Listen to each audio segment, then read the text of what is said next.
started because a 9-year-old became completely obsessed with owls. And somehow, that turned into one of the hardest projects I've done yet. Enough with the chatter, because these layers matter.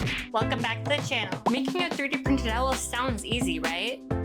That is until you actually try to make one. My partner's crafty nephew recently turned 9, and we could have went and just bought him something, but he pretty much has everything he needs.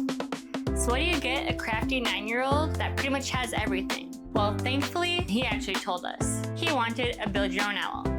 What a great idea, right? I thought so too, until I started designing it, and then I probably bit off more than I could chew. Wanted this to feel like a real build your own creature, not just random parts stuck together. Started off with the shape of the body, then adding the head with the facial features of an owl, like the beak and eyes.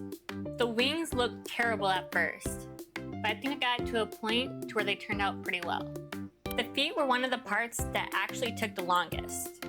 Mainly because once I got the feet and the talons, I wasn't sure if I should have them separately or together. Then I came to the conclusion that they were probably going to be too thin and fragile for the size of this print, so I just added them to the feet and went on to add the hex connectors to all the parts. Except for the beak and the eyes, because how they were designed, they wouldn't have printed correctly if I added a hex connector. Now that the design is finally done, let's get the parts printing. And now that everything is printed, let's start putting this thing together, starting with these adorable little yellow feet. I printed 2 different colors of wings to try out. Which color do you think adds more personality?